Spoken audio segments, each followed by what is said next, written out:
Hey guys, in today's episode, I talk with Jess of Mamas in Training podcast. It is a top 1% podcast globally, and Jess shares all about her long medical journey in advocacy and how that led to 8 years of not being able to even attempt to try to be open to conception. And so she took a really proactive and positive spin by creating Mamas in Training. And she interviews parents on their journey and if they could look back, what they would do or share with those that are coming after them to prepare for a better pregnancy, birth, and parenting journey. So get excited. This episode and Jess and her podcast are simply amazing. I'm so happy she was here with me today. Let's get to it.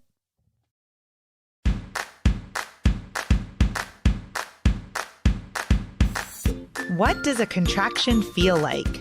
How do I know if I'm in labor? And what does a day of labor look like? Wait, is this normal?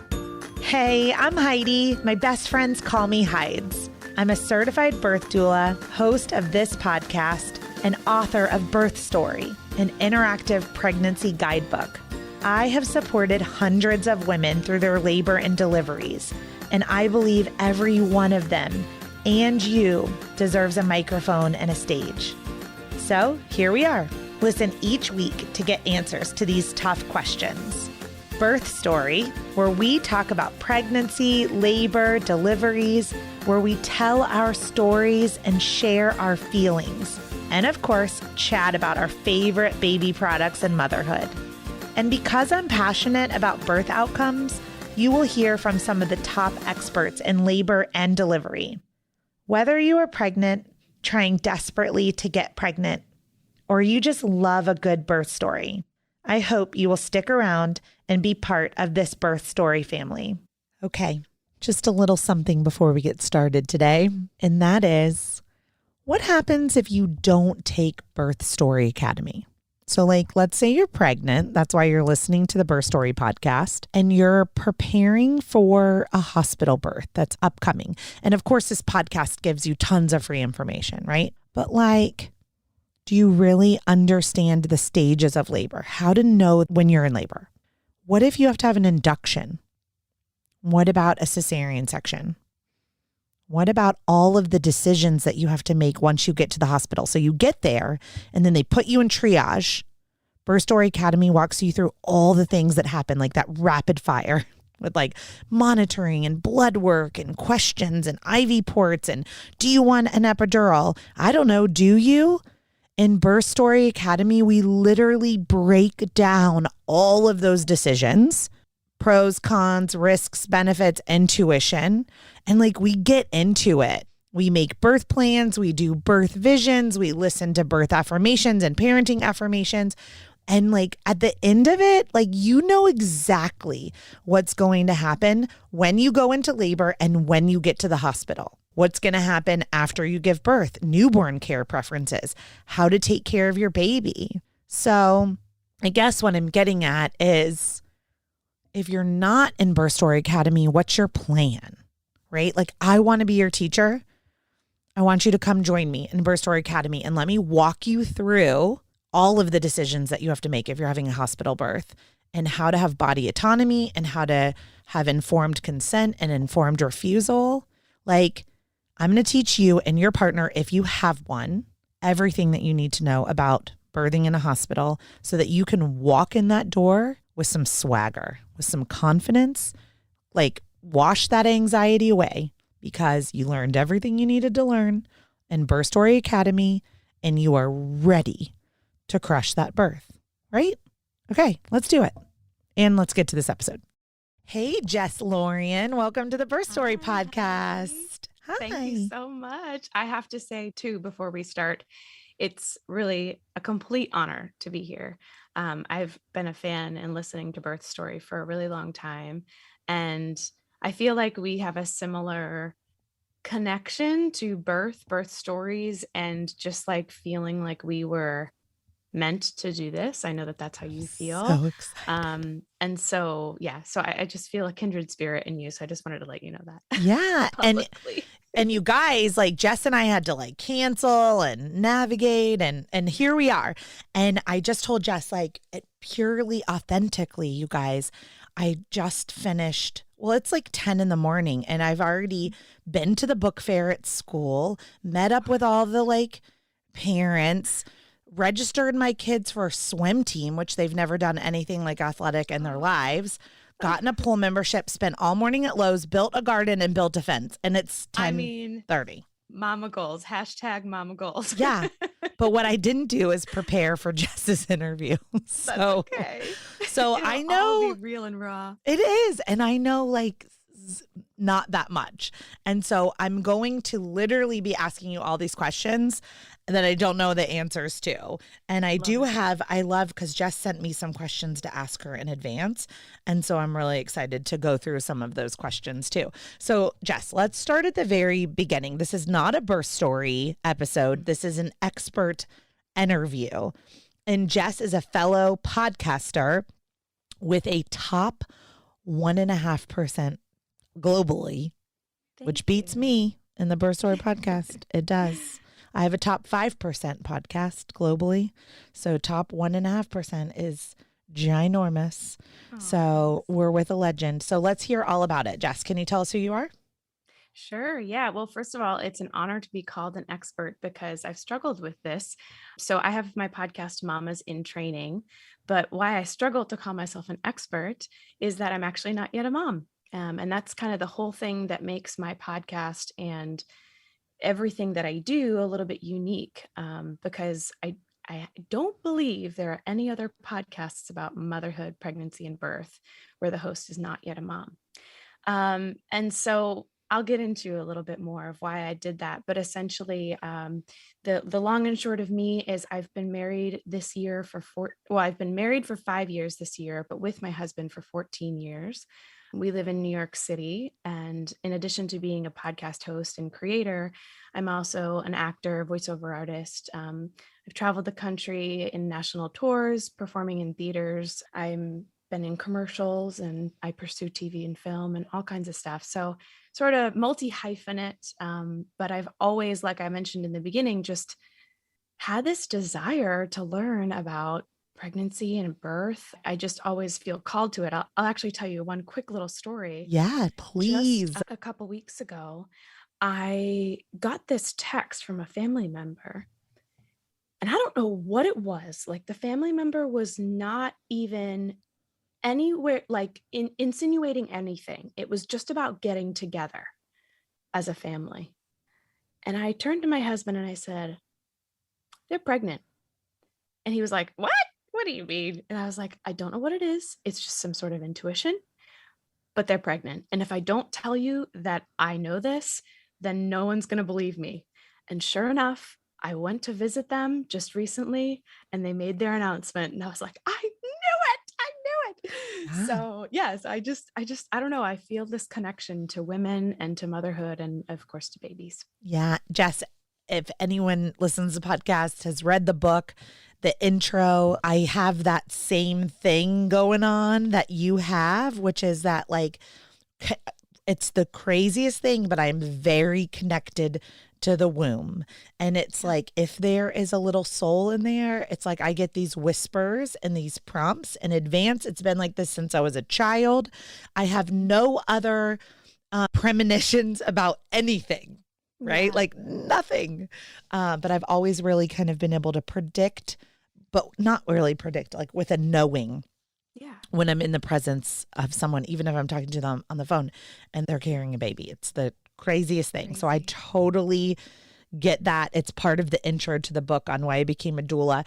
And Jess, Mamas in Training, I could have gone back to the world of like Mamas in Training 2005 when I became a birth doula, not a mom as a mom. And exactly. I practiced for 10 years as a doula, as the expert in birth when I had never been pregnant and never given birth. And, any one of my doula clients would say she was amazing. We couldn't have imagined being trained by someone who had given birth.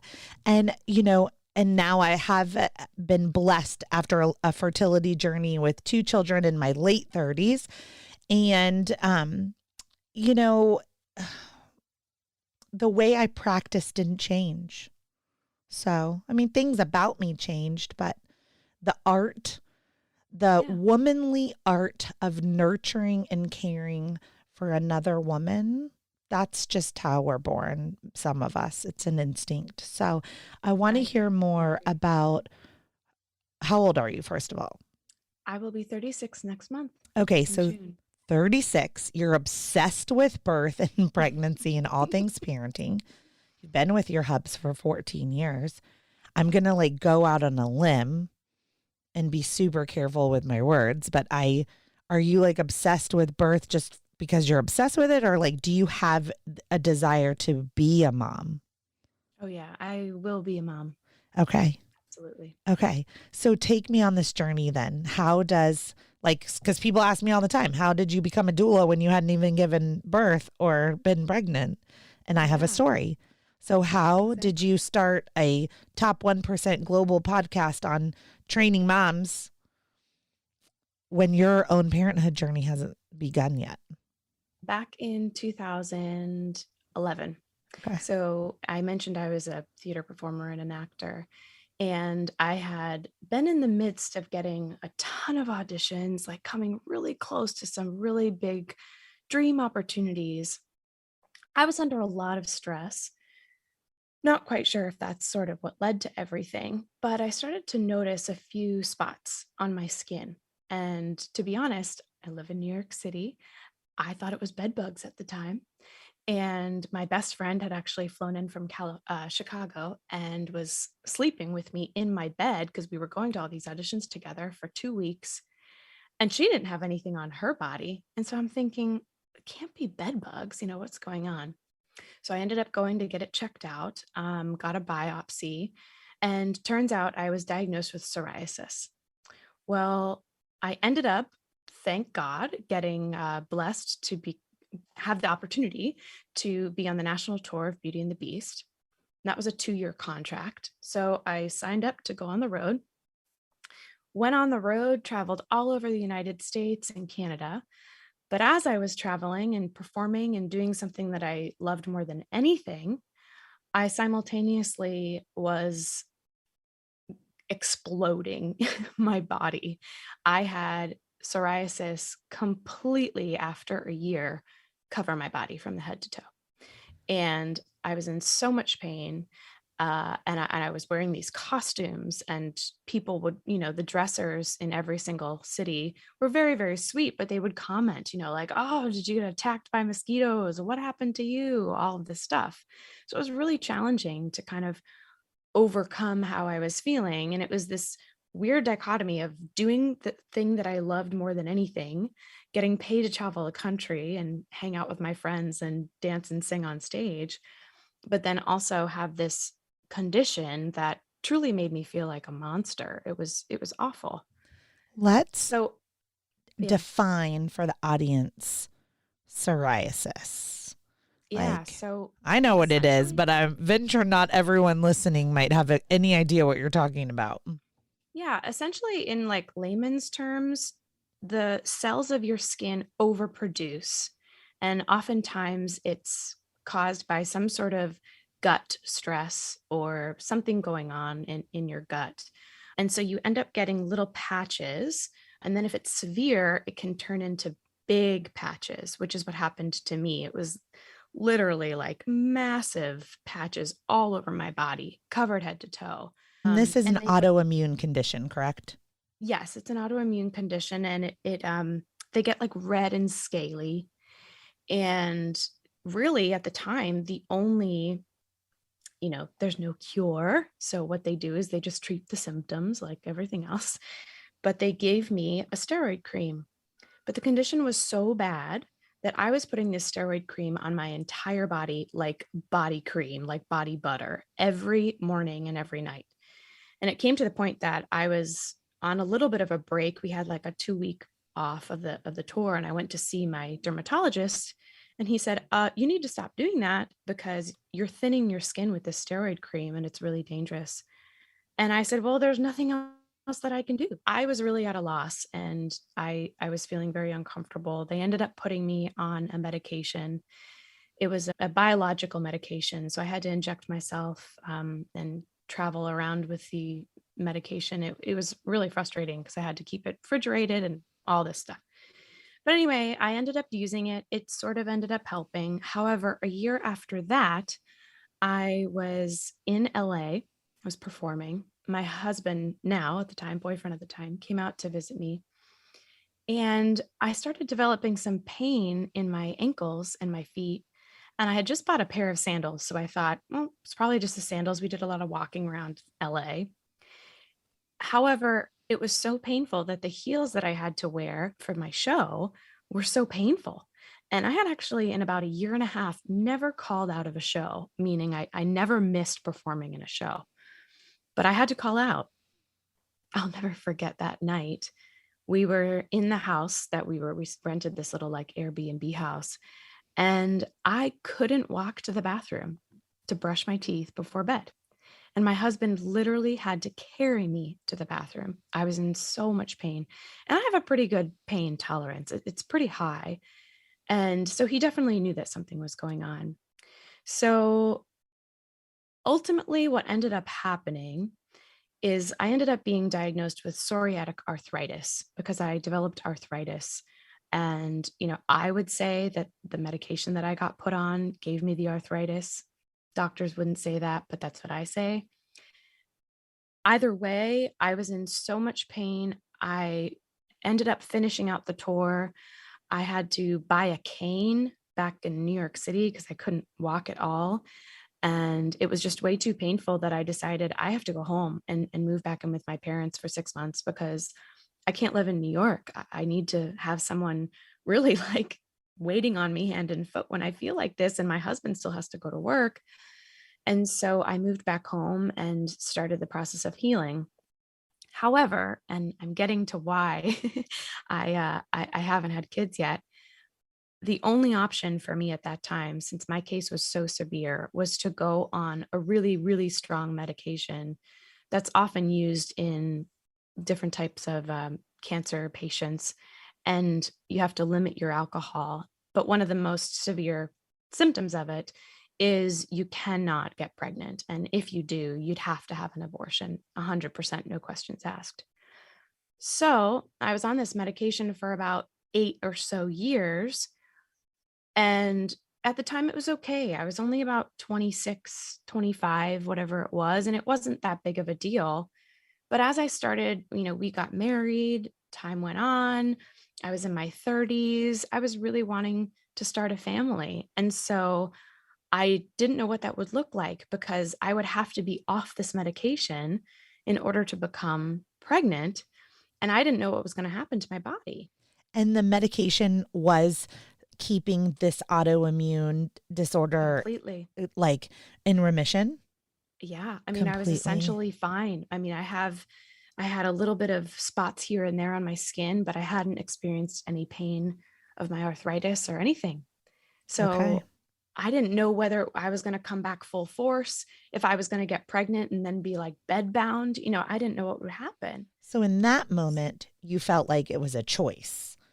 Come off the medicine and just get pregnant, or Yeah, continue on the medication and become a parent in a different way. that was never an option for me. I Okay. mean, not that there's anything wrong with that, but for me, I just always I need to try. Okay. So I for needed to. you, the choice was come off the medicine and try. That was back in 2019. Okay. But I needed a plan because for me, I knew that my body needed some sort of support in that.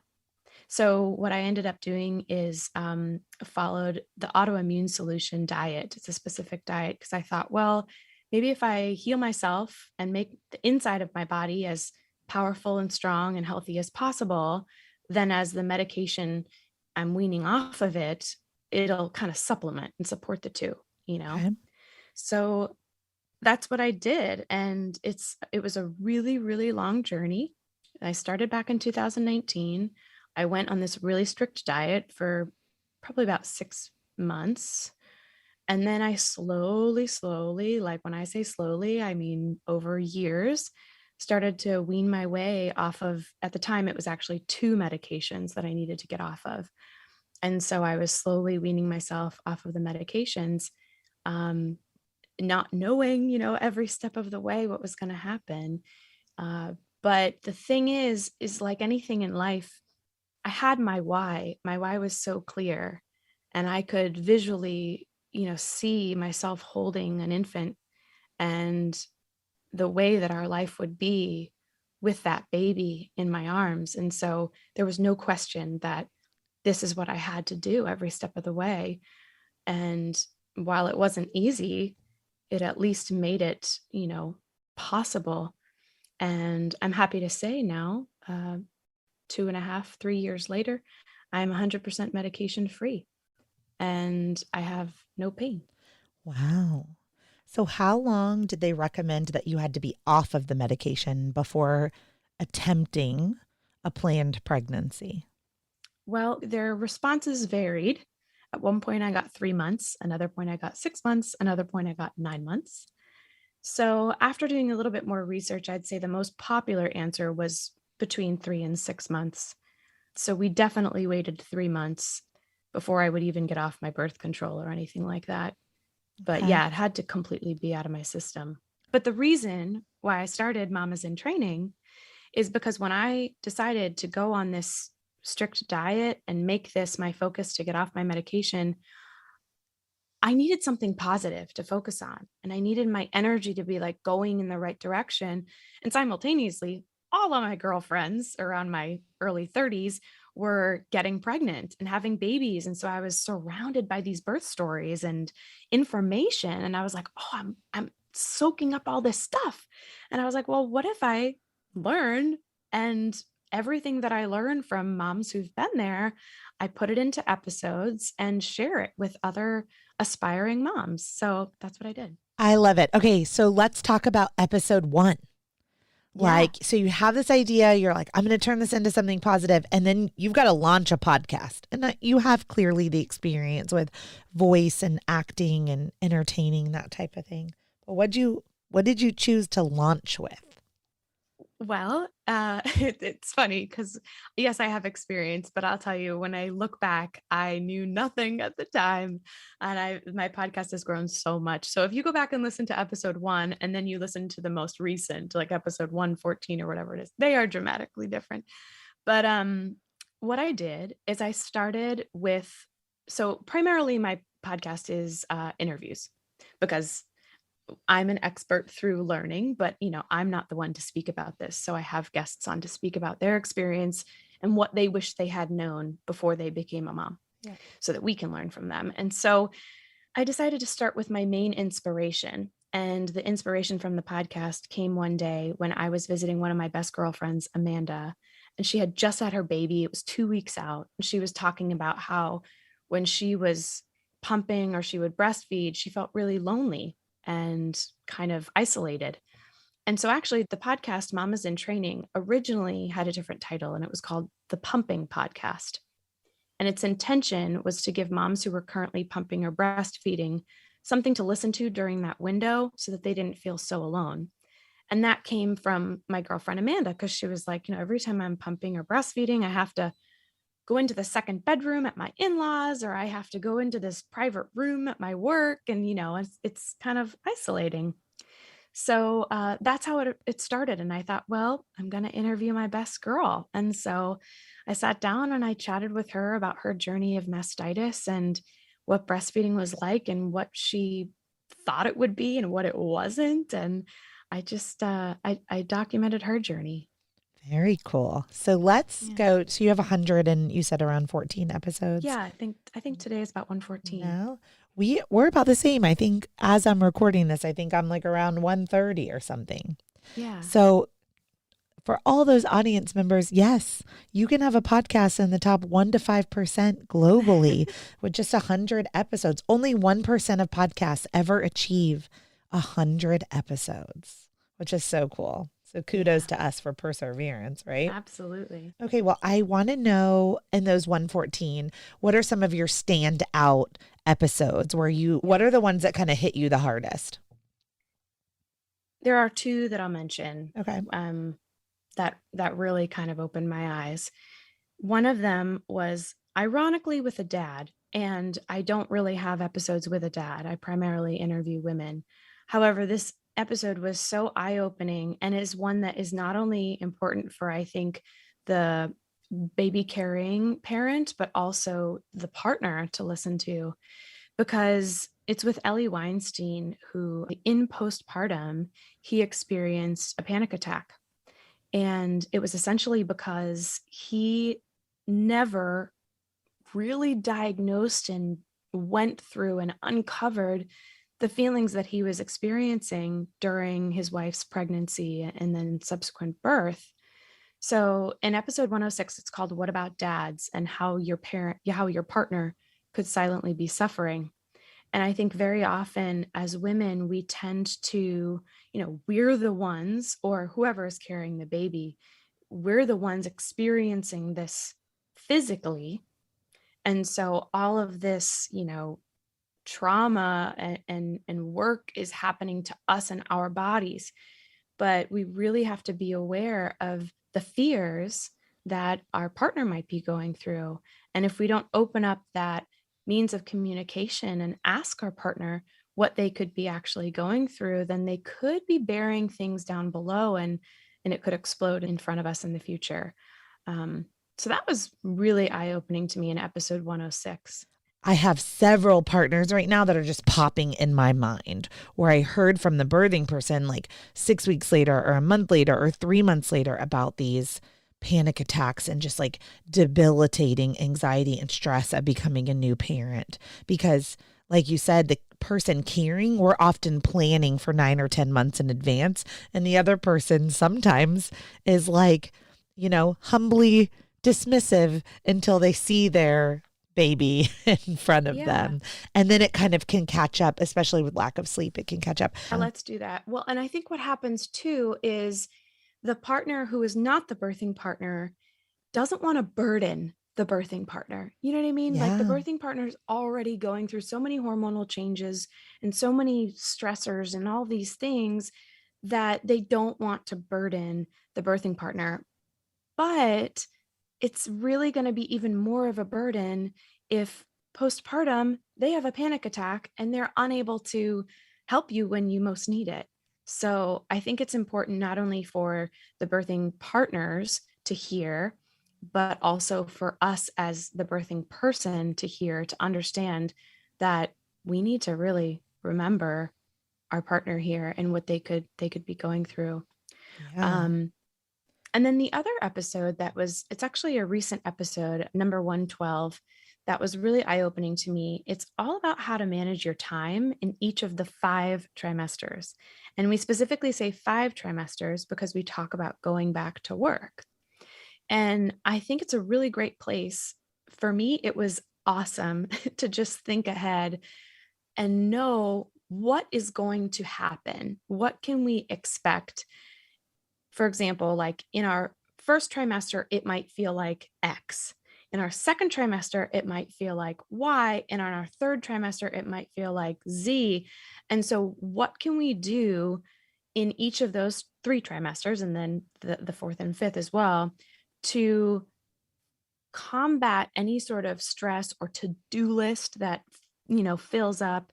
Because I think so many times birthing persons get pregnant and they feel like, what now? Or like, how do I do all this? I got the nursery to set up, I have the classes to do, I have the birthing plan. And it's like, holy moly. I can connect it to when I was getting married and I just had this massive to-do list in my head and I wasn't putting it out on paper and I wasn't organizing it in any kind of way. And finally my husband was like, what is going on with you? Why are you losing your mind? And I have so much to do. And he's like, Mhm. okay, let's outline this. Let's give every month a job, So that's what episode 112 does. It's with Anna Dearman Kornick, who actually is a time management coach, and she is phenomenal at what she does. And she gives us specific tools of ways that we can actually manage our time in each trimester, and so that we feel the most prepared. That is so important to talk about. When my doula clients hire me, they have this welcome letter, essentially. It goes into a Google Drive folder and it's outlined with Amazon wish lists.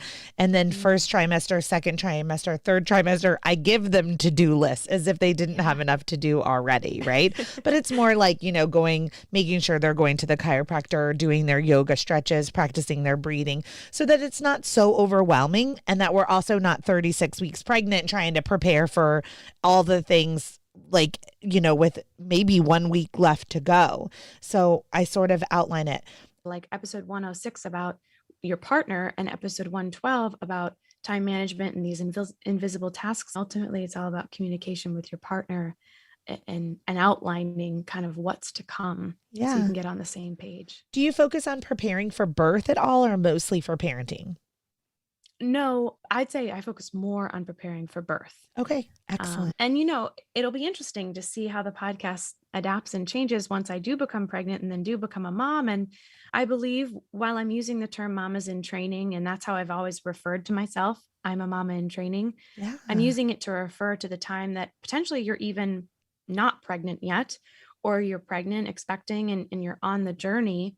But I believe that we're always mamas in training. And like even you're like learning how to now co-parent and go into this new realm of parenting. Like there's always more for us to learn. So it's nice and it'll develop as my story unfolds. Yeah, I love it. I think that anyone who's listening to the Birth Story podcast would really enjoy adding the Mamas in Training podcast to their listening if you are not already, because we have such similar parallels in that it's education through storytelling or education through interviewing, and that we're learning from each other in community.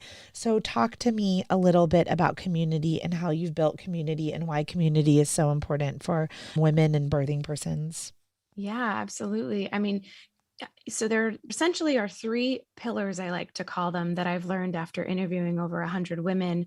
It's essentially the most important things that I've found women talk about in almost every single episode. And that's advocacy, planning and preparing, and community. And the thing that I like to say when I talk about community is, of course, it's not just who's in the birth room with you or who's going to set up the meal train for you. It's more than that. And I think there's really an essential key to third-party community.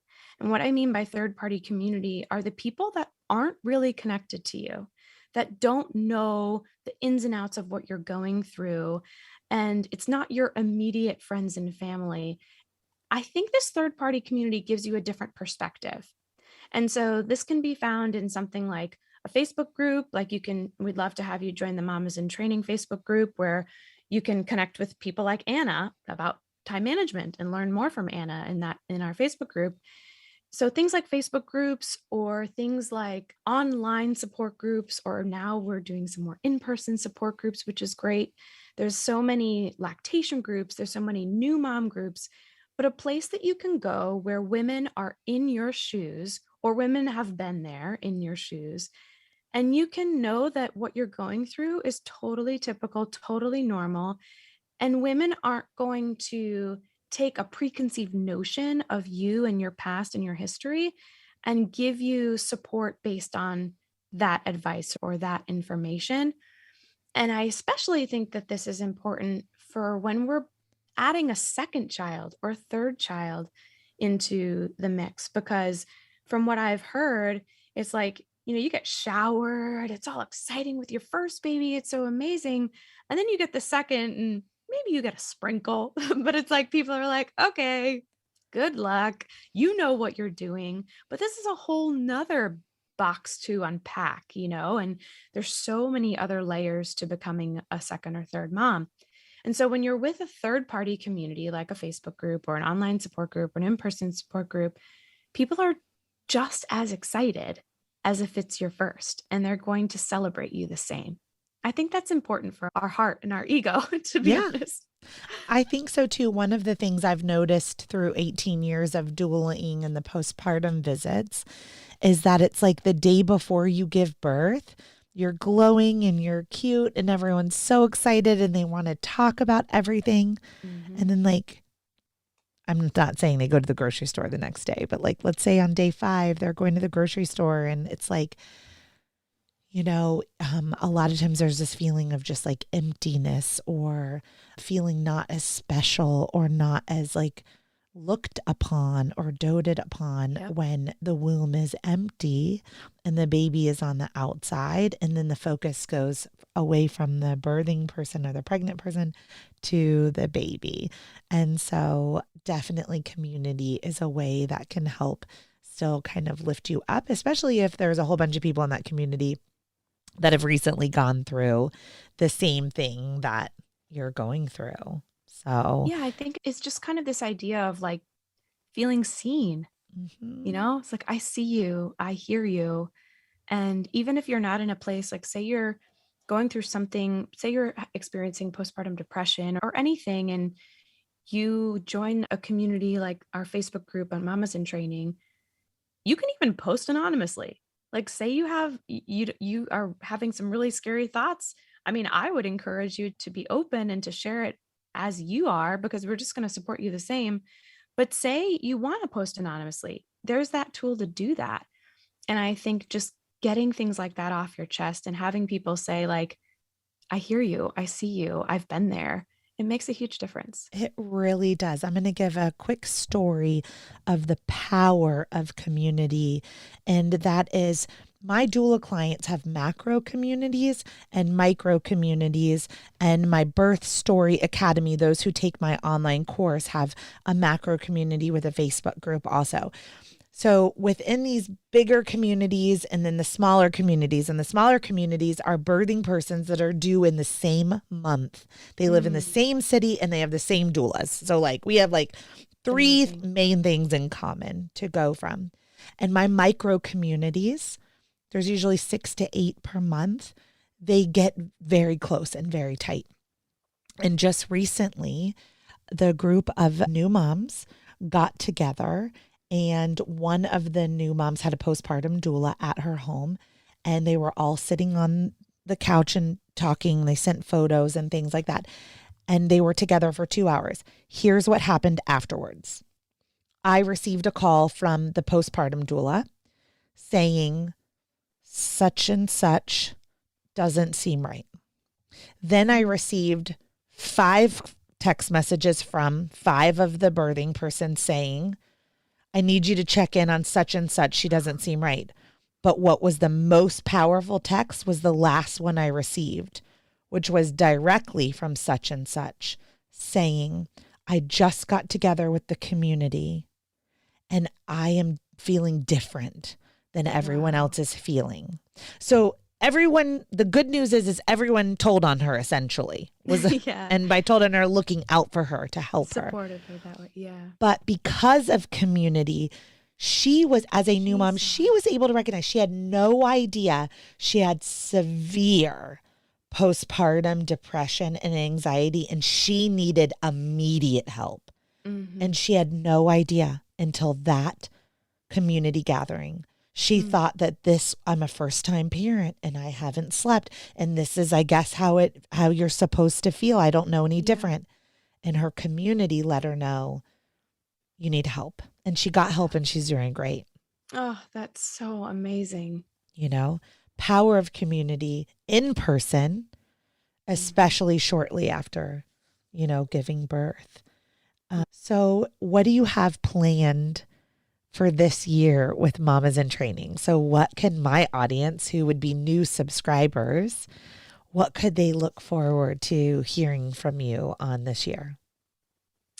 Well, I'll say one actual tactile thing and then I'll say a hopeful thing. Okay. So my tactile thing would be we have, in addition to our Facebook community, we do have a monthly membership that we're creating and we're building out. And the beauty of it is the podcast guests that I have every week, I invite them to come into our monthly membership. And so we meet at the end, that's like the last Monday essentially of every month.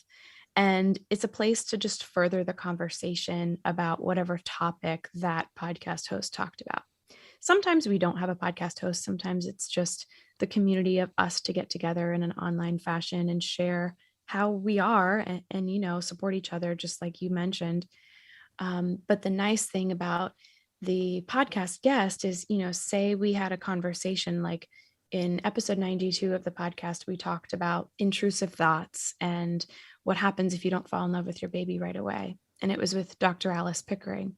And so having Alice come into our meeting, we're able to one-on-one, ask her, I'm experiencing this, and what can I do? Or how can I get support in that? So that's sort of a logistical way that we're furthering our community and supporting mamas. From both, we have expecting moms and also seasoned mamas. We have some new mamas, but mamas of like 2 and 3. So they still need the support. And then I would say the upcoming steps, hopefully, for the Mamas in Training podcast and development of it is that, I become an expecting mama in training. And so I imagine that as that happens, my episodes will specifically be related to whatever I experience, because I connect immediately with anybody who enters my sphere of mamas in training. And I'm asking them, what do you have questions about? What do you want? What do you need? And so I'm using their responses to create my episodes. But I think when I experience it myself and go through it one-on-one, of course, it'll be a little bit more specific. So yeah, that's, I think, what they can look forward to. I love it. Before we close, then I'm going to ask you 2 questions. The first is, Jess, I'm going to put my dual hat on. What do you need right now? How can your community who loves you and follows you, how can they serve you right now? I think the podcast Mamas in Training has truly, it's life-giving for me. And in a time of waiting that's been a little challenging, it's like my own version of a fertility journey. I don't even know if I'm going to have trouble, actually conceiving yet because I haven't been able to start. But it's truly been life-giving. And so just by seeing the podcast grow, seeing the community grow, seeing the way that I can help women when I haven't even been there, I mean, that's just truly life-giving. And while I wait to physically give life to something else, the podcast has been, my way to birth, lives and birth joy and support. And it's just kind of what's always been ingrained in me. So I would say, if you are an aspiring mom or an expecting mom and you're looking for more support, joining our Facebook community, checking out episode 106 or episode 112 of Mamas in Training, or if you're not, sharing it with somebody, because for me, it's just all about seeing the outreach and seeing the connections that I'm making, and it's changed my life. Awesome. Well, I am so excited to be a supporter of you, Jess, and to Thanks, Heidi. share and to be a cheerleader for you and hopefully be your virtual doula. I'll manifest that out into the world. So you've interviewed a lot of moms in training. And what is the number one baby product from parents that have shared with you that you're like, okay, when I become pregnant, this is definitely going on my baby list? Oh, that's an interesting question. I'm going to have to say 2, actually, because one of them is one that I just bought for a friend 1 year, and now it's become like I have to buy it for everybody. And that's the Bajorn Bouncer. And actually, when I was I've babysat for years and years and years, and I took on the task to babysit twins, which I can't believe I did that, but I did, and I survived. But having the Bajorn Bouncer and being able to just bounce it with my foot while I was holding the other one was amazing. So I would say that would be number one. And then there's actually a product that I recently came across in this Prego Expo that I went to, and it's it's kind of funny, but it's an essential thing for new moms.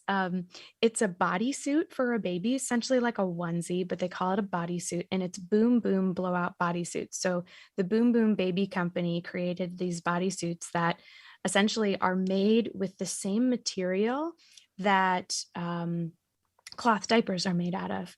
And so if a baby has a blowout, the entire backside of the bodysuit is protected under this thick material, but it's also soft and cotton and organic at the same time, but it doesn't leak and it's Wow. unreal. And I saw it in person. And I actually have a promo code on the podcast right now for 25% off. So it's Mama's Pod 25 if anyone wants to check it out. But that could be a nice, shower gift or anything, but just to navigate those blowouts.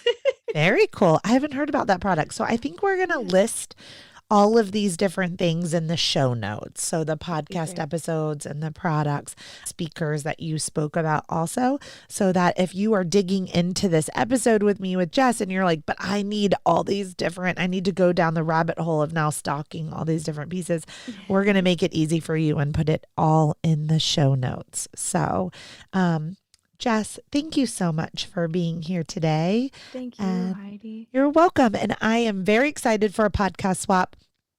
And I'm now inviting myself onto your podcast. So I would also love to be. I was going to ask you anyway, so it's already done.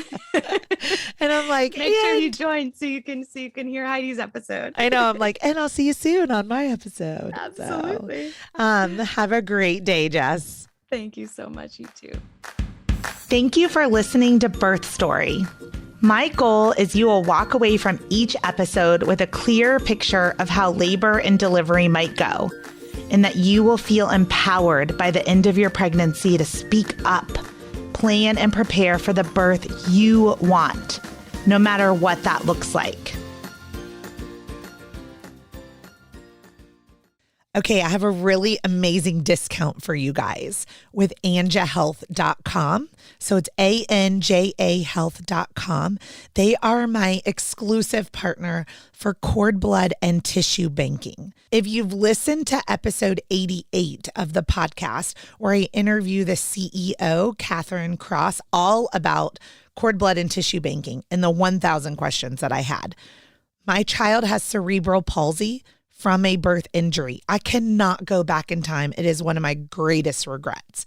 So I partner with Anja Health because I'm so passionate about cord blood and tissue banking, and I really want to teach you guys all about it. Code Birth Story gives you the biggest discount that there is available, and they are committed to Birth Story always being the biggest discount. So right now it makes your kit only $20, which essentially covers shipping. So it's $180 off with code Birth Story. So please consider cord blood and tissue banking. Look at anjahealth.com. Again, it's ANJA Health.com. And if you are going to bank your cord blood and tissue, then please use code